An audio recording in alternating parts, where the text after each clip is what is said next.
Welcome back to Tea Time with True Success. I am Coach Angela, your guide to unlocking success inside out. And always, I've got my good friend and co-host, Gabi. Everyone, so happy to be here. This topic right here, it is about to get real. Yes, today we're diving into something we all deal with, but few of us really examine our money mindset. The way we feel about money directly impacts the decisions, our peace, and even our purpose. I used to think that if I just had more money, then everything would be fine. But I actually learned that that is not always true. Exactly. Sometimes money just magnifies our mindset. If fear is driving your finances, more money won't give you freedom. It gives you more fear. Right. And when people get a raise and still live paycheck to paycheck because their habits and emotions haven't changed. Yes. So let's ask this tough question. Is money driving your life or you driving your money with purpose? Today, I want to encourage our listeners to reflect on what's behind their financial choices. Is it fear, pressure, pride, or purpose? What do you think? What's behind yours?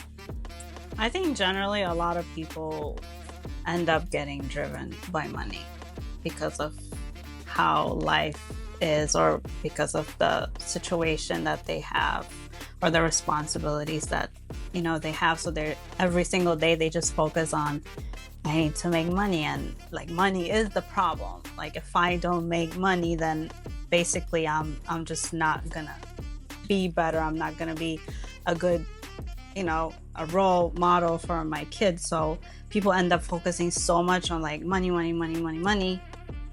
But then the problem is the more you focus on money, the more money runs away from you. That's so true. The more it runs away from you. And because you kind of made money your God.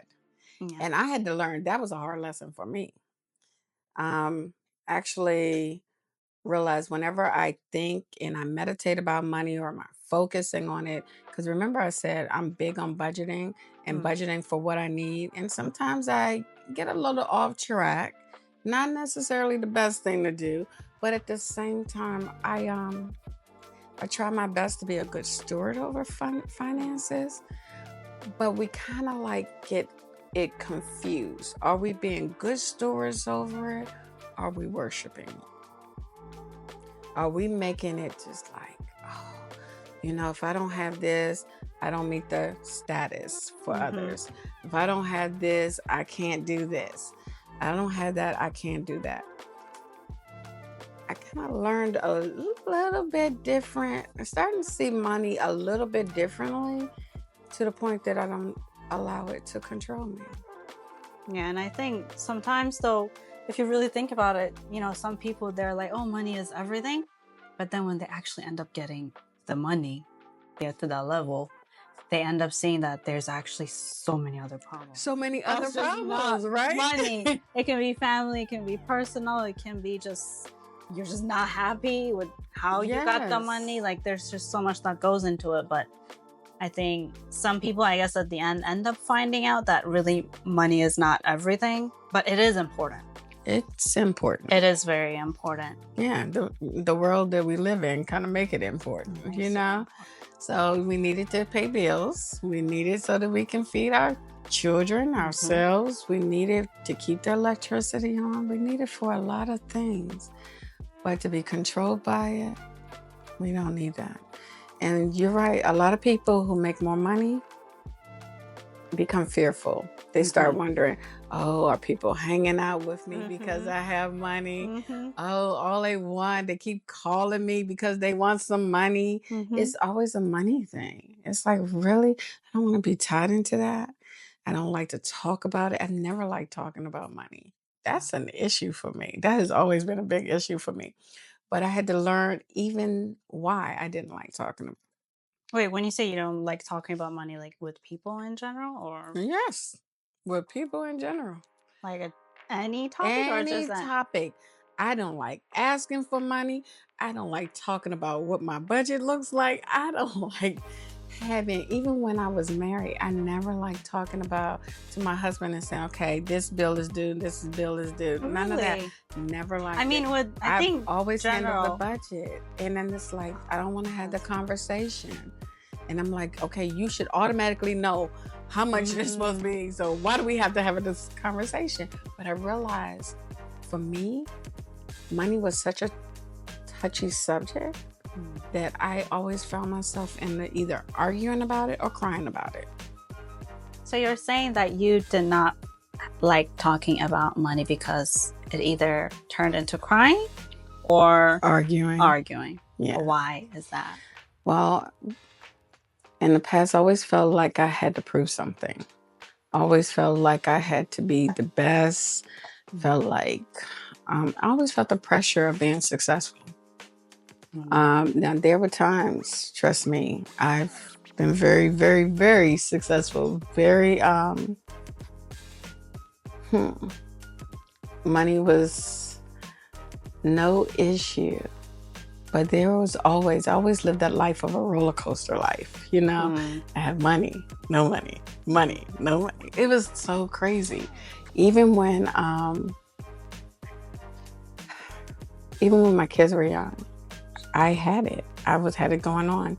But I felt like for me, it was super important for me to be home before my oldest child turned 13.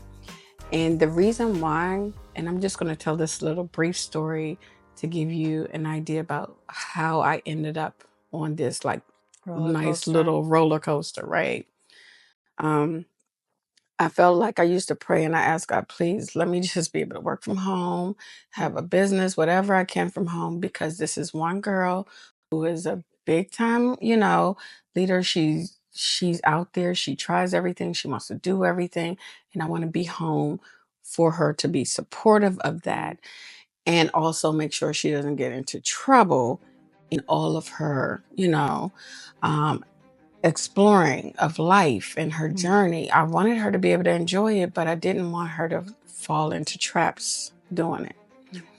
So when I left my job, and I mean, I walked away for many reasons, and I think I told you why, but that was another part of it. I really wanted to be home with her too. But fear kept coming over me because I was used to that paycheck. I was used to working for a paycheck, no matter how bad it was for me being on that job. Leaving was hard. It was a struggle. And I just felt like I was better doing it for someone versus doing it for myself. And I was like, why was I always felt like I was punishing myself. Like, oh, you're not good enough. You're better if you're building up somebody else. Why would, God be looking out for you? Why would he give you the same thing he'll give someone else? It was always like a whole lot of things going through my head before I realized that I had to really examine my relationship with money, why I felt like I wasn't good enough, why I felt like I needed to do more than, I don't want to say more than what is expected of me. Like I had to do more to, yes, and to prove myself to others. And no matter how much I kept trying to write, like I always wrote these statements when I would write my books. I don't write for approval, but I write for clarity because God has already approved me. And I had to remind myself of that so that I could finish a book. And I used to do that a lot. Do you know I wrote so many books? I wrote so many books, even when I was in my teens and didn't publish any of them. My first book I published about 15 years ago. Yes. But I've always write, but I didn't want to publish because I was always afraid it wasn't going to be good enough and people would look at it a certain way or think a certain way. But I had to change my whole way of thinking about that. I was like, I had to get out of my head and remind myself, and this is what I say every morning without fail. I am here to please God Mhm. and serve others. And what I know, I'm going to do my best to give it to someone else. And with that, that helps. I don't focus on money. I Mm. don't think about the money. And when I do, I can feel myself spiraling downward and be like, no, girlfriend, we coming back Mhm. up. And I have to constantly remind myself, no, we're going to do this and we're going to be okay. Mhm. And I watch God work out so many things for me because one, I'm focused on His work. I'm focused on being a blessing to others. Mhm. And I'm focusing on being the best version of myself in every area of my life. And I know everything's a process, everything Mhm. takes time. I mean, we don't wake up, we say, okay, I want to lose weight. But Mhm. next week we Yep. didn't drop, no, we did, none of us are going to drop 50 Nope. pounds in a week. Nope. Okay. It's a process before Yep. you get down to that place. So everything has Steps. has steps. Everything is a learning process. And everything that I learn, I try to give to others to help them on their pathways so that they won't feel that way. And remember, let's go back to this question you asked me, even in a segment prior. You asked me about what would I tell somebody who wanted to leave their job? Mm. Now, and if their job is toxic, is causing health concerns, Mhm. I would want to say yes, leave. But first, I do encourage people to seek God first. Yeah. Seek God first. I'm not your God. I can't tell you what to do. He's the healer. He's the one who orders our footsteps. He's the one who says yes and amen, not me. But I will say this, get a plan, work out a plan. Prepare for it. Yes, prepare for it. Mhm. Because if you want to really exit your job, make provisions for that so that you won't feel the big crunch. Because there's some crunches. There's some things that you be like, oh, where's my monthly rent? Oh, I got to pay the electric bill. Yeah. I got to keep my phone on. You don't want to go through all that. You don't want to go through all of that unnecessarily. You want to know that no matter what, as long as you're doing what you're supposed to do, God's got your back. And He does. And a lot of people, I'm not going to say money's going to fall out the sky, It's but not. God does have good ways of providing. He will provide, even in the works that you're doing. He may send that client that you're looking for right Mhm. away to your door, no matter what. I've noticed that every time I lose a client, whether or not it's because of financial reasons Mhm. or whether or not they graduated or whatever, every time there's a transition, there's always somebody else Something. coming in that door. So I don't even worry about that anymore. I don't even think about it anymore. And now, like, if I get stressed out or like, okay, I want to do this, I want to do that, I want to do this, I want to, no, say, okay, I do put my wish list. I make a wish list. I have my list of these are the things I want to do for Mhm. myself. These are the things I want to do for the business. These are the things we want to do here.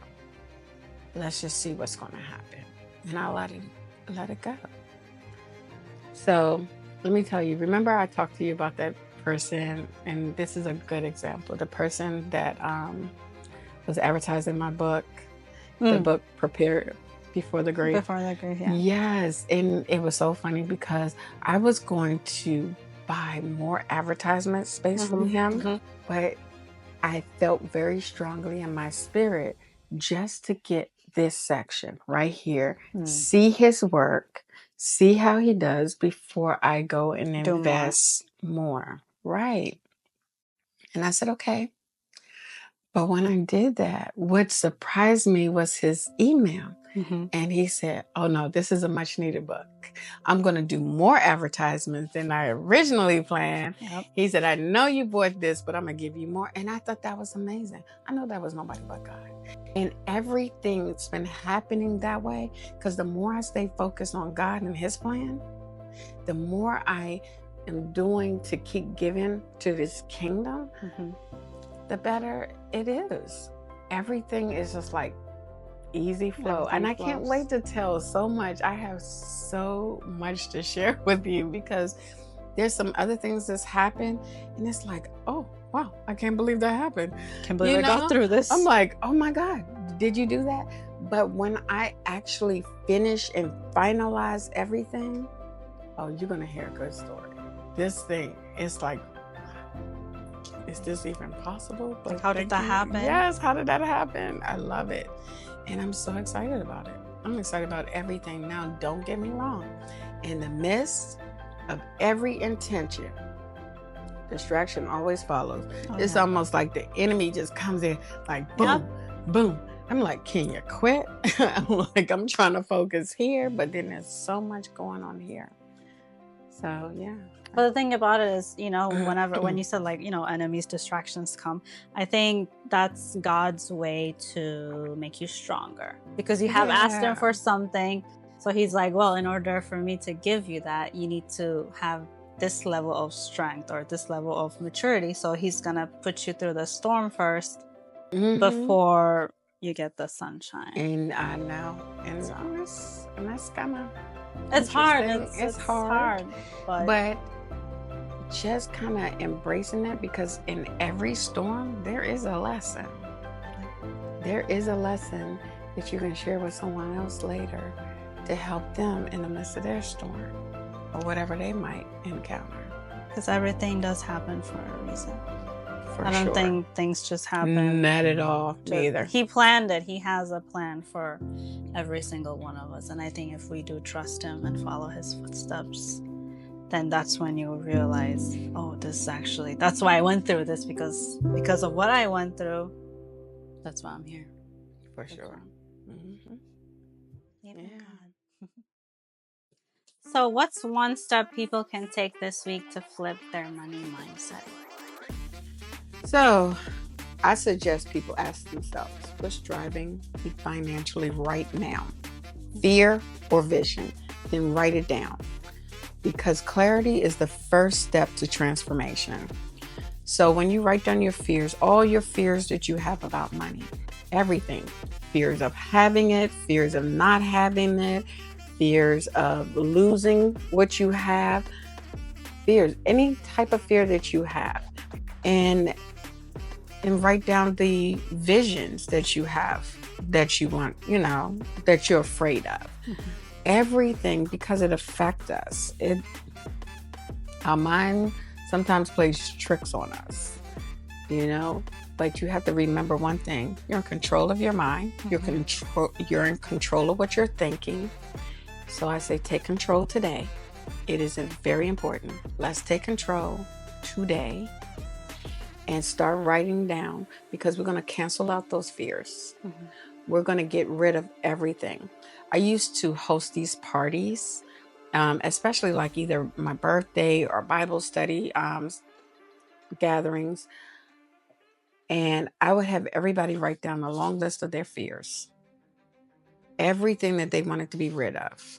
And I would say, now let's burn it. Oh my God. That's actually really good. Yes. And I'm telling you, it would help. But I'm going to say this is going to have to be a repeated thing of releasing your fears, because there's always going to be something that's going to pop up and make that fear creep back up in you. Little fears can bring back the same fear that you had once upon a time. We don't want that. We want to get rid of it. It's like exercising every day. Mm-hmm. We don't always like to do it, but we got to do it. Mm-hmm, for sure. I think, like you say, to manifestation, right? You say that you really believe in that. So I think telling yourself that you can really do anything that you put your mind to. Don't let fear overtake your mind and body. I think if you practice that every single day too, it will help you become more confident, and just don't let fear basically overtake you and stop you from your ultimate potential of achieving like great things. Right. That you can do. And I want to be clear about that word manifestation. I'm not saying I can manifest things by saying, "Cup, move right now." No.